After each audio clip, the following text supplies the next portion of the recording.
আমি বলি, আমি এখন একটা দল করি, আমি কথা কইতে অনেক সংকোচ হয় আমার, যে আমার দলের মানুষ কি মনে করে, কিন্তু তাদের সেই উদারতাটা দলের নেতাদের আছে, সবাই জানে যে আমি দলটা করতাম।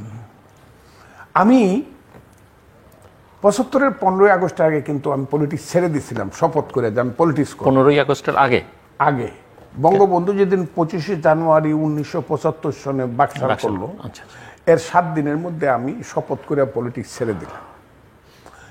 দিয়ে আইসা I got myself admitted again in Dhaka university. এটা হলো জুন মাসের ৬ তারিখে।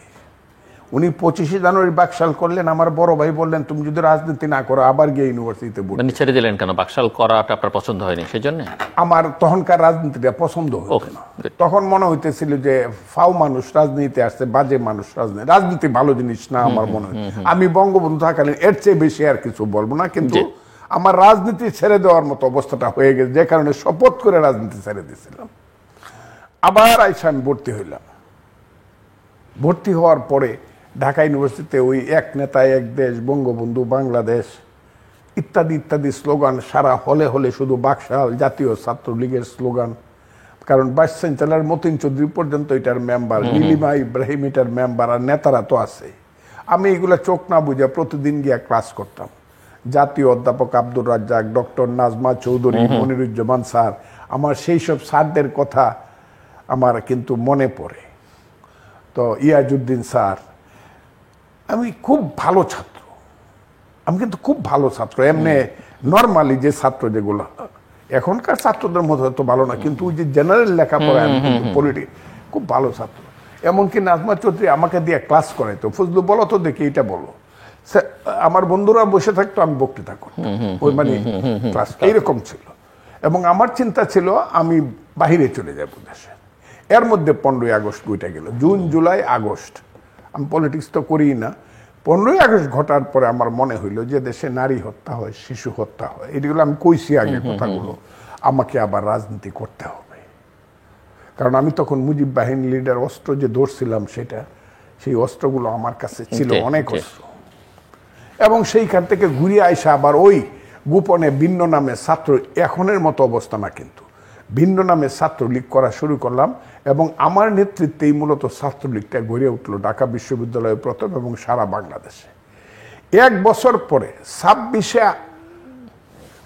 1976 সনের 15ই আগস্ট, 1 বছর, আমাকে 2 জন লিডার আমাকে ছোট ভাই হিসাবে, আমার গুরু হিসাবে তারা আমাকে বলতো, নির্দেশ দিত। এর মধ্যে একজন হলো চট্টগ্রামের SM ইউসুফ, যে তখন দলটা গড়ে তুলছিল।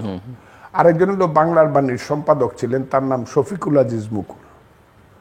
এই তারা তখন আমাকে নির্দেশ দিলেন যে কোনোভাবে 76-এর 15ই আগস্ট ঢাকা বিশ্ববিদ্যালয়ের বটতলা করতে হবে। তখন কিন্তু গাছের পাতাও নড়ে না, বক্তৃতা দূরের করে। আমি সিদ্ধান্ত, একটু খুব বেশি সময় আমার হাতে নেই, ছোট না আমি শেষ করে, ওই যে বক্তৃতাটা আমি করছিলাম, আমরা শুনি কয়টা লাইন। সেই বক্তৃতাটা হইল, আমি প্রথমেই বললাম যে তৃতীয় বিশ্বের দেশে দেশে সামরিক অভ্যুত্থান হয়, রাষ্ট্রপতি প্রধানমন্ত্রীরা নিহত হয়, এটি ইতিহাসের বাইরের কোনো কথা নয়। কিন্তু আমি আপনাদেরকে জিজ্ঞাসা করতে চাই, কি অন্যায় করেছিল বঙ্গবন্ধুর শিশুপুত্র রাসেল? সে যখন নিজ চোখে দেখেছিল তার মাকে হত্যা করা হয়েছে, তার বাবাকে হত্যা করা হয়েছে, রাসেল ধানমন্ডির বাড়িতে গিয়ে এক পুলিশের কাছে গিয়ে আশ্রয় নিয়েছিল। ঘাতকেরা একে একে সবাইকে হত্যা করে রাসেলকে ধরে এসে জিজ্ঞাসা করলো, তোর নাম কি বল, তোর পিতার নাম কি বল। রাসেল সেদিন কেঁদে কেঁদে বলেছিল, আমি আমার নাম বলবো না, আমি আমার পিতার নাম বলবো না, আমি বাংলার একজন শিশু সন্তান, বাংলার আলো বাতাসে আমি বাঁচতে চাই, তোমরা আমাকে হত্যা করো না, তোমরা আমাকে বাঁচিয়ে রাখো, বাংলার ঘরে ঘরে আমি ভিক্ষা করে খাবো, আমি কোনোদিন পরিচয় দিব না যে আমি শেখ মুজিবের সন্তান ছিলাম। মাসুম বাচ্চার কান্দনে সেদিন আল্লাহর আরশ কেঁপে গিয়েছিল, ঘাতকের মন কাঁপেনি, ব্যানার দিয়ে খুঁজে সেই মাসুম বাচ্চাটাকে পর্যন্ত হত্যা করেছিল। এই যে বক্তৃতাটা 76-এর 15ই আগস্ট আমি শুরু করলাম, এই মর্মস্পর্শী। আমি এই বক্তৃতাটা যখন করতাম কোনো মানুষ স্থির থাকতে পারতো না। এখন তো আমি নর্মালি কথাটা কইলাম, স্থিরতা। এটা হলো, এটা ওই যে বঙ্গবন্ধু রাজনীতি জাগানোর অন্যতম 1। 2 নম্বর হলো, আমি কিন্তু আপনার কাছে আমি সবচেয়ে ভালো কবিতার লাইনও শুনতে চাই এবং একটা গানেরও কয়েকটা লাইন শুনতে চাই। আমি একটা কথা শেষ করে 1 সেকেন্ড, আমি সবচেয়ে গুরুত্বপূর্ণ বক্তৃতা করছি মেয়র হানিফের মেয়র ইলেকশনে। ঢাকা সিটি তখন জানলো যে একজন বক্তা আছে বাংলাদেশে, মেয়র জি জি হানিফের মেয়র ইলেকশনে। আর কি জিজ্ঞেসেন? কবিতার লাইন। আমার কবিতার লাইনের মধ্যে আমার কবিতা, রেখমা দাসের মনে এ মিনতি করি পদে, সাধিত মনের স্বাদ ঘটে যদি পরমাদ, মধুহীন করোনা কো তবু মন কোকোনা দে, প্রবাসে দৈবের বসে জীব তারা যদি খসে, এ দেহ আকাশ হতে যেন নাহি পড়ে, জন্মিলে মরিতে হবে অমরকে কথা কবে, চিরস্থির কবে নীর হায়রে জীবন নদে।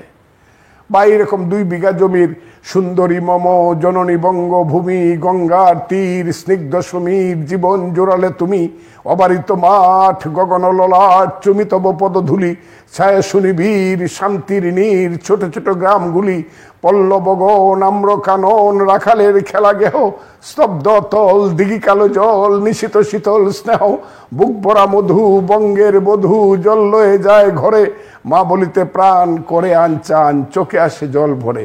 এই কবিতাগুলো আছে। আর গানের বেলায় আমার দেখা গেল গান শোনা, আমি যখন খুব মন খারাপ থাকে, আপনি কণ্ঠ মেলাতে পারেন ওনার। হ্যাঁ, আমি যখন খুব মন খারাপ থাকে, কোনো সময় আমার এলাকার গান আছে। আমার এলাকায় ভাওর অঞ্চলে জন্মগ্রহণ করছে কে কে? রশিদ উদ্দিন, জালাল খা, উকিল মুন্সি, হাসন রাজা, রাধা রমন, শাহ আব্দুল করিম, এইরকম আমি অনেকের নাম বলতে পারবো, তাদের গানগুলা গাই। কিন্তু আমার গানের মধ্যে রবীন্দ্রসঙ্গীত দেওয়া শুরু হয় সকালবেলা। জি, আমরা একটু শুনি। আমরা একটু একটা লাইন শুনি আপনার কাছ থেকে, আপনার রবীন্দ্রসঙ্গীত। কোনো অসুবিধা নেই। কেন জামিনী না যেতে জাগালে না,